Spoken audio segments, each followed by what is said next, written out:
Yeah, no, it's just awesome to be on the hardwood again. Like it feels like forever, but it's what we love doing. And just seeing the guys here just gives you the feel that it's right around the corner. It actually is. But to have the feel for that team, you've been spending all those hours on Zoom calls and, week after week, month after month, and signing this guy and evaluating all those players, and now you get it all together, and we got a great bunch of guys, like high character people. You can feel that in the gym. I think the vibe's already really good. And our goal is to win a championship. Our goal is to impact this community. Our goal is not for guys to play 30 minutes, but for guys to come in and play together as a team and understand that we have depth. Some nights it may not be your night, some nights it may be your night. And, these guys all these guys were the catalysts in that, and just saying, you know what, we buy in and we understand that approach. Right. Third thing, shot contest, all right? We compete, we take pride in that. Like I said yesterday, every shot has a percentage. Any shot in basketball, a half-court shot, a layup, they all have a percentage. We can all lower these percentages. But let's try to get that. If we build that up starting today, we're getting to our transition game, which is our best way of playing. Right? Any questions? Let's go. Let's get ready to roll. Come on, guys. What you got, Earl? Family on 3. 1, 2, 3. Family. Let's go. You got him.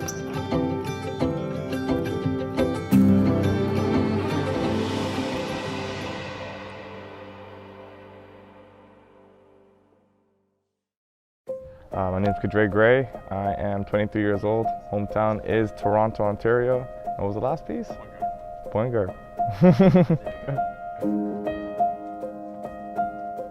Grew up in North York of Toronto.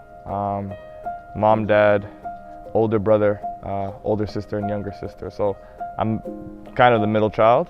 I got the treatment of being a little kid, but I also got to demonstrate that with my little sister at times. So it was a good atmosphere growing up. Really, it started with it was a sport that my brother and I always it was our go-to. We had a court right outside our house. He had that opportunity to play basketball. So he was in high school, he was doing amazing. And for me, it was just like get out there and play with him and try to learn. I wouldn't say until it was much later, until about grade 10. Grade 10 is when I really started to play competitively, yeah. You're going through a lot of emotions in high school. Definitely thinking about every kid at that level wants to go to the NBA. That's what you're thinking about. You don't know how you're gonna get there. You don't know what school. But I played at my middle school was a 789, and then I went off to Eastern Commerce, which was a high school. So I was coming from a weird background. But once I got to Eastern and I started to build my confidence, I think that had a lot to. Confidence is a huge part of basketball. Once I started to develop that, more doors opened as I got bigger and older, and my game started to get a little bit better. I would say it was about. I want to say I was a late guy who got some interest about grade 12. I did a fifth year, so that was really when I really started to get more interest. I want to say three schools, so I wasn't highly recruited. But at the end of the day, it's not to say Division I's the only way you can get to the NBA or wherever you want to be, right? So there's a lot of paths, and that's what I want to make clear.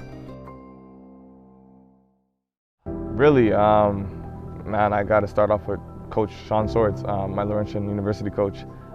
Went up for a recruitment trip, went up there, and he had a major impact on my decision. Just an amazing person, all right? And that's, I think for me, was when I'm going to meet someone and meet the school, I want to know the people, right? That's more important than playing basketball. A lot of places have amazing basketball programs, right? It really made it an easy decision.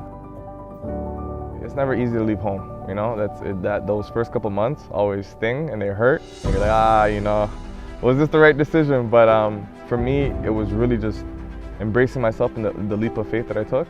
I have a saying, it's like small sacrifices for big rewards, and that was a part of it. So I knew that got to get there, got to keep pushing, and one day it'll be worth it. Well, honestly, my closest people, I put, I don't just consider like my family to be my only family, but I got a lot of people in my corner, close friends that I consider family. And they have all been a part of this journey. I'm nothing without them because we've done it together. I just want to shout them out, you know what I mean, and say I'm so thankful for all of them.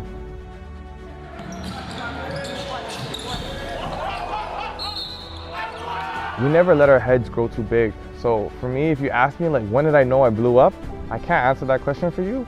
But I can say when I really felt like there was pressure on me to be the best player every single night, maybe in my second year, because that was when I was an MVP candidate. And that's just because going out every night, I know the scouting report is on me. There's a lot on me, right? But I had to stick to what I do. I can't lose myself, right? And I was ultimately, you know, the leader for my team. And so even if I was having a rough night, I had to cover it up. I had to make sure that the other guys were doing well so that we can come out of there with a win, right? So but at the end of the day, I just remember that, you know, we were a tight-knit group and, you know, we just motivated each other every day at a time. Before this, because I was thinking about CEBL from quite a while ago because we never had a season in the OUA, but I was like, I'm ready to play basketball. Like, wherever it is, I'm ready to go. I'm locked in, working on my game every day, doing whatever I can with the situation that I had. And once I heard, you know, this situation came up, agent came and spoke to me about it, I was like, heck yeah, like, let's do it. You know what I mean? Like, you know, to get this professional debut and get it under my belt, I'm so ready for this. I'm ready for the next step, right? Because I graduated from Laurentian, so that, for me, that chapter was closing, right? But came over here, I think I did some stuff with the Raptors 905 a couple months ago, and you know, that's where I met Javon. So I had a little bit of conversation prior to this. Yeah, and it was just awesome, like it was just organic, like it all happened naturally, so it was like perfect fit. How different was pro training camp and like being around the pros, pro coaches from OUA?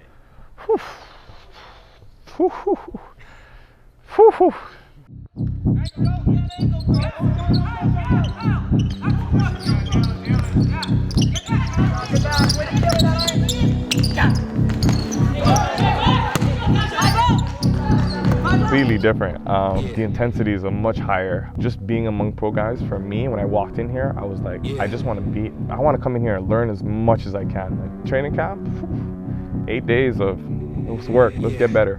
I got bad thoughts that make my mind scared, hold me hostage and they don't fight fair. Who gon' pray for me and wipe on my tears? Who gon' save me if you not right here? Move this darkness and make my sight clear. Take me away cause I don't like here. Ghosts of my past, they feeling the night air. Wake me up, I'm trapped in my nightmares.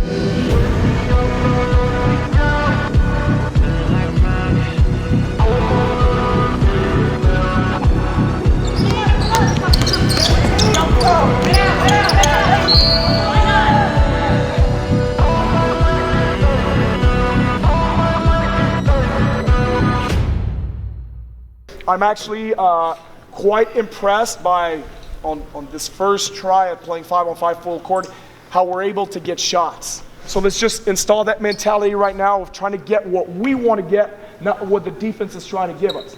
We'll keep getting better every day. All right, great day, fellas. Here we go. Earl, what you got? Family on three. 1, 2, 3. Family.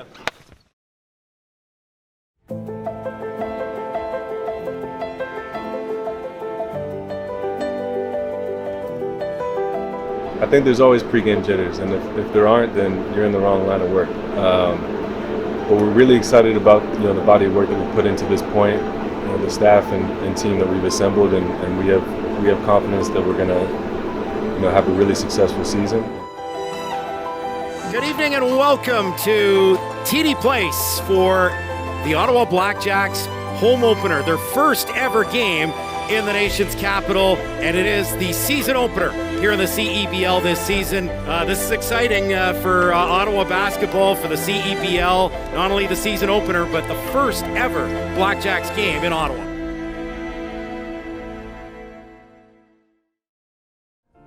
I feel excited. I feel excited that I'm about to have this debut.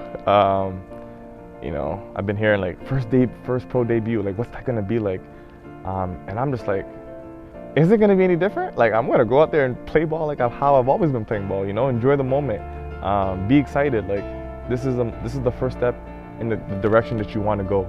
You make mistakes is okay, you know what I mean? But go out there, be the leader that you are, and you know, the things that you did in youth sport, take those good qualities, bring them over here, go out there and let it happen.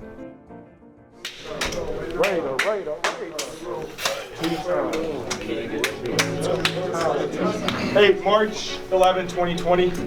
All right, world change, remember that? A lot of you guys were, for the first time maybe in your lives, deprived of basketball. That was taken away from us. Since then, a few of you guys played a week, 2 weeks in that championship series last summer. Some of you guys went overseas, but had to go through a lot of nonsense, right? And there's still some nonsense going on, but we're privileged, we're back here, okay? So now, it's just time to go out there and time to compete. And see what happens? You guys get ready to start, and then, go ahead. That's what they do. That's what they think. That's fun. They think we're the 6th best team in this league. Man, they're about to discover right now who we are, what you guys fought for this week. I was like, man, these teams are all better than us. These guys are better than us. They're number 3. All right, let's take it at them tonight, okay? Because that's clearly disrespecting who you guys are right there. They're judging people on names and whatever, and I'm like, they don't know who these guys are. They haven't seen them practice for like fucking 8 days now, all right? So let's get ready to roll. And togetherness, be ready. Be ready to pass up a few, you know, that decent shot that you may get sometimes. I could let that flip. No, pass it to someone. Give him a great shot so next time down the road, when he gets that decent to good, he's passing it to you for a great one, huh? Have that unselfishness and have that confidence when you go out there and shoot. That's why we shot a lot yesterday and this morning. It's really important to be in that great vibe that you've been on all week. All right, let's get that first W tonight, gentlemen. Let's go.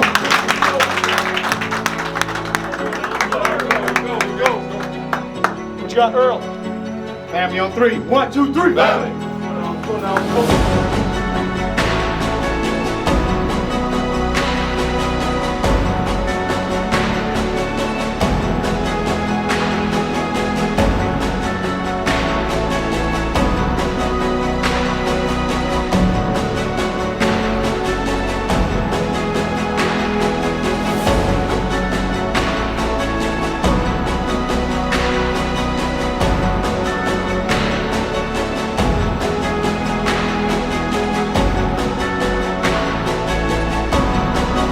Set to go for the opening tip here at TD Place. Nick Ward wins it, and the Blackjacks moving left to right with those black uniforms. Works it down low to Nick Ward. Trying to back in with 10 on the shot clock, and puts up the shot and good. Nick Ward with the first field goal.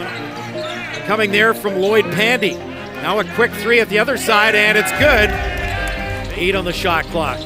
Inside, drawing the foul, and the opportunity for the and one. To make it all happen. Niagara up 18-17, looking to counter, and an open 3 from Chris Joseph. It's a 22-18 Ottawa Blackjacks lead. I think at that moment, once the tip-off happens, even though you're not in the game, the butterflies just, they let go, right? Because you know you're here, you're settled in now. And for me, it was like, okay, get to the scorer's table, get in there, and just execute. 10 seconds to go, second quarter. For Dre Gray, and he's going to draw the foul. He'll head to the line for 2 shots. 3.5 seconds left.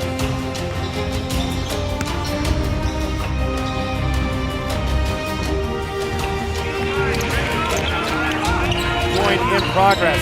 Jumper at the buzzer, and it's good. It's hit there from Daniel Walden Mullings. That is and a good wave for Niagara going to halftime. It's 52-44 River Lions. They ain't here joking and rah-rah and all that. It's Fuck joke. all that shit. About to hit one of the. Yeah, they go in there. Do that shit at home. Let's do it here. Let's go, man. Come on. All right, fellas. You know, it's fun to talk about all the, 2-for-1s and what we got to run here and there. But if we don't match up the toughness and the intensity, that's the base right there. That's a fundamental base. I mean, they were much, much, much tougher than us in the first half. I don't think they believe they're better. They believe you guys are soft as shit. And they can walk on your bodies and go get those fucking rebounds. That's why they got 9. Right now, nobody's watching you guys say, oh, well, I mean, they're tough, but Ottawa plays nice basketball. I say, no. They're mugging you guys. They're thugging you guys out there. They're just saying, like, hey, we're tougher than these guys. They soft as shit. All right? So that's the main piece.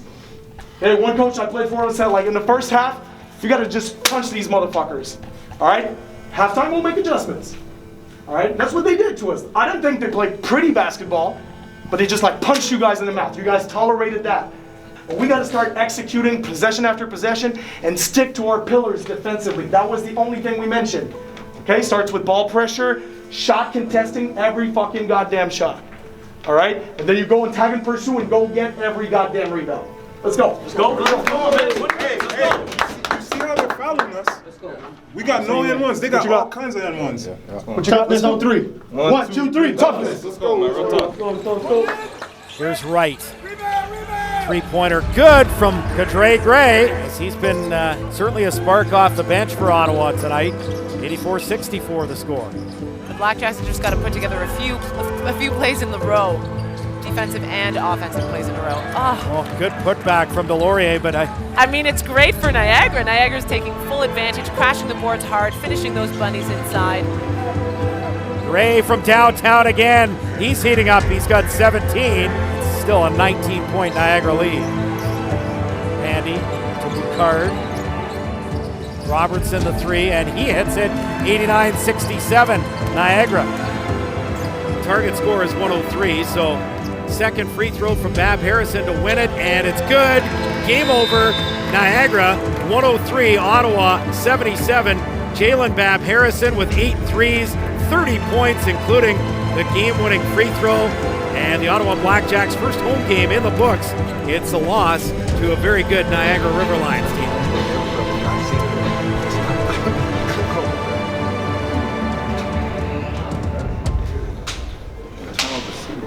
All right, it's one game.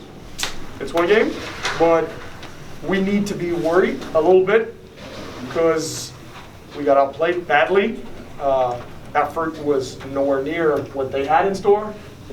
All right, we tried to go out there and put a 6 out of 10 in terms of effort and hope that was going to be enough to dig out a win. Right? We can clean some stuff up. I'm gonna own this. I'm gonna always own the losses that we have. All right? Maybe our practices weren't tough enough. But at the end of the day, you guys battled it out on the court too. That league is gonna be a lot tougher than we all thought. A lot tougher than we all thought. So we'll look at the film. We'll do our work. Like I said, I own all my losses. Maybe we were poorly prepared from an intensity standpoint on this one, but you guys gotta bring it too. You guys gotta bring it too. All right? Because at the end of the day, that's what it's all about. First, you got to bring it, then we'll correct the little mistakes that we make here and there. All right? Let's go. Let's stick together. That's game one. Let's stick together. Here we go. Team on three. 1, 2, 3. Team.